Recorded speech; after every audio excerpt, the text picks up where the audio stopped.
Lors de ses dernières sorties médiatiques, Bosco Alaba Fall, candidat à la présidence de la Fédération gabonaise de football, relevait déjà la non-application des statuts de la Fédération gabonaise de football par le bureau sortant.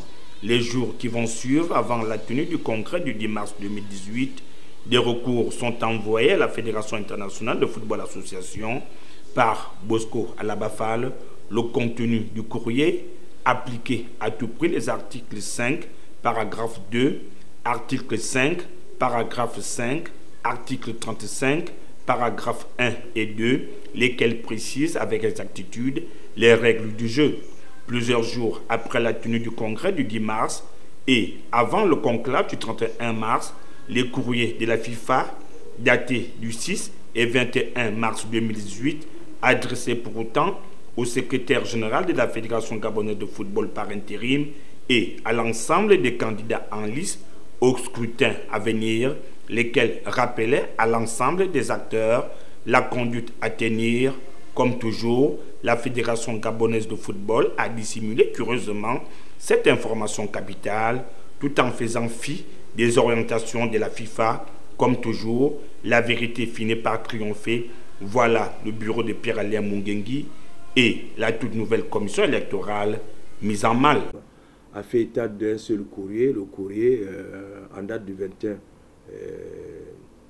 dont la FIFA a adressé donc la Fédération gabonaise de football pour rappeler à la Fédération gabonaise de football qu'elle avait, avec la commission électorale, violé les dispositions statutaires et violé les dispositions du code électoral de la Fédération gabonaise de football et le standard FIFA, code électoral. Et que par conséquent, il fallait que la commission électorale avec la fédération essaye donc de réajuster probablement un autre chronogramme et que la FIFA attendait donc en retour les propositions provenant de la Fédération gabonaise de football. C'est cela le courrier du 21 auquel le secrétaire général dont Jindoum nous a fait état. Et en faisant état donc de ce courrier qui a poussé donc la commission électorale d'annuler la séance de travail de ce jour précisé à 9 h. Mais les candidats n'avaient aucune information que cette séance de travail avait été annulée, ni par voie de presse, encore moins par d'autres voies de communication.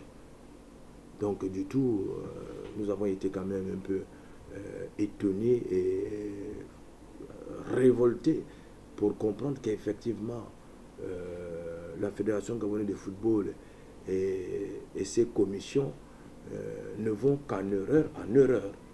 Et c'est ce que nous avons relevé auprès du secrétaire général qui a reconnu la pertinence un peu de nos remarques. Donc encore une fois, vous voyez que bon, apparemment le processus enclenché depuis très longtemps suit son cours et dans l'erreur, malheureusement. À ce jour, plus rien ne garantit l'existence de cette commission électorale qui, semble-t-il, est désavouée par l'instance fêtière du football mondial. Seule la Fédération gabonaise de football tente de la légitimer. Plus rien ne garantit la tenue du scrutin du 31 mars 2018. Pierre-Alain Mungengi et cette commission pourraient être poussés vers la porte de sortie avant cette échéance.